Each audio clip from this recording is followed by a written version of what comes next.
उर अभिलाष निरंतर होई, देखी नयन परम प्रभु सोई। अगुण अखंड अनंत अनादि, जही चितहि परमारथ वादी।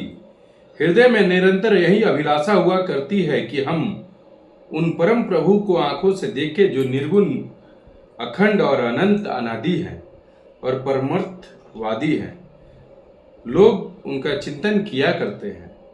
नेति नेति जहि वेद निरूपा, निजा आनंद निरूपाधि अनुपा। शंभु बिरंच विष्णु भगवाना, उपजाहि जासु अंश ते नाना। जिन्हें वेद नीति यह कहकर निरूपण करते हैं, जो आनंद स्वरूप उपाधि रहित और अनुपम है, एवं जिनके अंश से अनेकों शिव, ब्रह्मा और विष्णु प्रकट होते हैं। ऐसे प्रभु सेवक बस आहि, भगत हेतु लीला तनु गही। जो यह वचन सत्य श्रुति भाषा, तो हमार पूजे ही अभिलाषा। ऐसा प्रभु भी सेवक के बस में है और भक्तों के लिए लीला विग्रह धारण करते हैं। यदि वेदों में यह वचन सत्य कहा है तो हमारी अभिलाषा भी अवश्य पूरी होगी। यही विधि बीते बरस 60 सहस्र बारी आहार, संबत सप्त सहस्त्र पुनि रहे समीर आधार।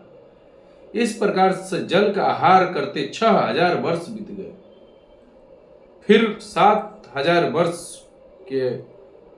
वर्षवें आयु के आधार पर रहे। बरस सहस्र 10 त्यागो सो, ठाठे रहे एक पद दो। विधि हरि हर तप दिख अपारा, मनु समीप आए बहुबारा। 10,000 वर्ष तक उन्होंने वायु का आधार भी छोड़ दिया। दोनों एक पैर से खड़े रहे। उनका अपार तप देखकर ब्रह्मा, विष्णु, शिव जी कई बार मुनि जी के पास आए। मांगहु बर बहु भांति लुभाए, परम धीर नहीं चलहि चलाए। अस्थि मात्र होई रहे शरीरा, तदपि मानग मनहि नहीं पीरा। उन्होंने इन्हें अनेक प्रकार से ललचाया और कहा कि कुछ वर मांगो, पर ये परम धैर्यवान राजा रानी अपने तप से किसी भी प्रकार से डिगाए नहीं। यद्यपि उनका शरीर हड्डियों का ढांचा मात्र रह गया था, फिर भी उनके मन में जरा भी पीड़ा दुख नहीं थी।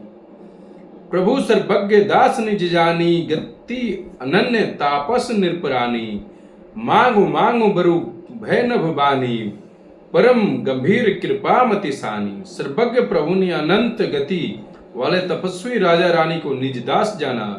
तब परम गंभीर कृपा रूपी अमृत से सनोही एक आकाशवाणी हुई, वर मांगो। मृतक जीवावनी ग्रह सुहाई, श्रवण रंध हो उर सब आई। हिष्ट पुष्ट तन धन भय सुहाय, मानहु अभई भवंते आए।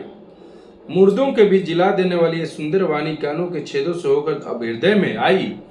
तब राजा रानी के शरीर ऐसे सुंदर हिष्ट पुष्ट हो गए, मानो अभी घर से आए हों। श्रवण सुधासम बचन मुनि, पुलक प्रफुल्लित गात। बोले मुनि करी दंडवत, प्रेम न हृदय समात।